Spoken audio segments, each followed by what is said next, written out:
সুশাসনের রাজ্য ত্রিপুরাতে দিনের পর দিন নিত্য নতুন বিভিন্ন ঘটনাগুলো আদতে রাজ্যের সামগ্রিক ব্যবস্থাপনার দিকে আঙুল তুলছে।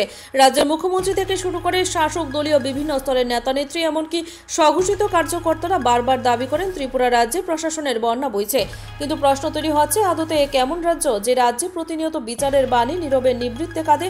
প্রশ্ন উঠছে, এ কেমন রাজ্য যে রাজ্যের মধ্যে খোদ পুলিশ অফিসারের গাড়ি পর্যন্ত সুরক্ষিত থাকছে না? রাজনৈতিক সন্ত্রাসের পরিপ্রেক্ষিতে বামপন্থী বা বিরোধী নেতাকর্মীদের উপর আক্রমণকে বাদই দিল আজকের প্রতিবেদন।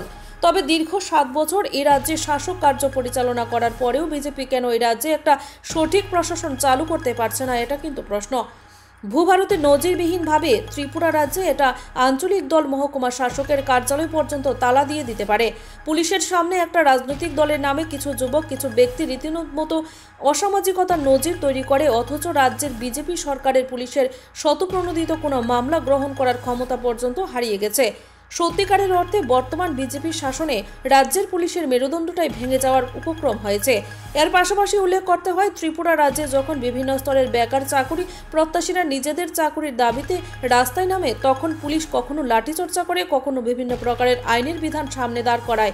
অথচ প্রকাশ্যে যখন আইন নিয়ে ছিনিমিনি খেলা হয়, অফিসে তালা ঝুলিয়ে দেওয়া হয়, তখন রাজ্যের পুলিশ মন্ত্রী বা পুলিশ কেউই কোনো ভূমিকা গ্রহণ করার বদলে জামাই আদর করে, কারণ পেছনে যে রাজনৈতিক খেলার অঙ্ক রয়েছে। এই রাজ্যে ডিউটি সারি বাড়ি ফেরার পথে আক্রান্তিত হতে হয় গর্বের টিএসআর জওয়ানকে পর্যন্ত। এই রাজ্যে কেন্দ্রীয় মন্ত্রীর কনভয় থেকে গাড়ি অপহরণ হয়। নারী নির্যাতন, শ্লীলতাহানি, ধর্ষণের কথাগুলো ত্রিপুরা রাজ্যের ক্ষেত্রে এখন জলভাতে পরিণত হয়েছে। কিন্তু তারপরেও আমাদের গোগ্রাসে গিলতে হয় রাজ্যের সুশাসন চলছে। তবে এটা ঘটনা, সুশাসনের ফল বিলুনিয়া থেকে ধর্মনগর হাড়ে টের পাচ্ছে। জাতীয় সড়কের হাল হকিকত বারবার প্রমাণ করছে রাজ্যের বিকাশের খেলা।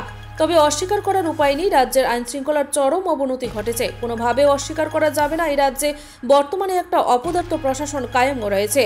তবে শেষ কথা বলার অধিকারী যেহেতু জনগণ, তাই হলফ করে বলতে পারি, হিসেব জনগণ ঠিক মিলিয়ে নেবেন। Bureau report, Tripura news Bangla. আপনি কি বলেছেন বা তাদের তরফে কি বক্তব্য আপনার কাছে ছিল, যতটা আমাদের সাথে বলা সম্ভব? দেখুন, এই বিষয়ে আমি যখন দিল্লিতে ছিলাম, তো মথারতের উনি আমাকে টেলিফোনে বলেছিলেন এই ঘটনা। উনি বলেছেন এটা কমপ্লেন না, আপনাকে জানানোর জন্য। আমি ওনাকে বলেছিলাম আমি আগরতলায় গিয়ে আমি চিফ সেক্রেটারি মহোদয়কে বলবো, বলে বিষয়টা আমাকে জানিয়ে মানে জেনে আমার বিধানকে জানায়। তো সেই অনুযায়ী আমি যেদিন এলাম এখানে, সেদিনই আমি চিফ সেক্রেটারি মহোদয়কে ডাকলাম এবং উনি এখন আমাকে এই বিষয়ে অফিসিয়ালি জানাননি কিছু। তো ওরা যখন কালকে আসলো, আমি এই কথাটাই বলেছি। আসার পরে আমি বিষয়টা জেনে নিই ভালো করে, তারপরে আমরা নিশ্চয়ই বিষয়টা যাতে কারোর সম্মানে আঘাত না লাগে সেটা নিশ্চয়ই আমরা দেখি, এতটুকু আমরা বলি, এবং সবার সম্মানেই কিন্তু রাখতে হবে। জেলা শাসকের সঙ্গে কি আপনার কথা হয়েছে বা আপনি প্রশাসনিকভাবে বিষয়টা দেখেছেন? না, চিফ সেক্রেটারি মহোদয় তো ওনার সাথে নিশ্চয়ই কথাবার্তা বলছেন। তো ওনার থেকে কাগজ আসলে তারপরেই আমার যা করা যায়। বিষয়টা হয়তো বা একটা কমিউনিকেশন গ্যাপও হতে পারে, কারণ এরকম তো হওয়ার কথা না, এরকম হওয়ার কথা না। যদি হয়ে থাকে তাহলে সেটাকে কীভাবে আমরা আগামী দিনে সেটাকে সমাধান করা যায়, একটা কোর্ডিয়াল অ্যাটমসফিয়ার আমরা সব জায়গায় চাই। এই ধরনের না হওয়াটাই বাঞ্ছনীয়।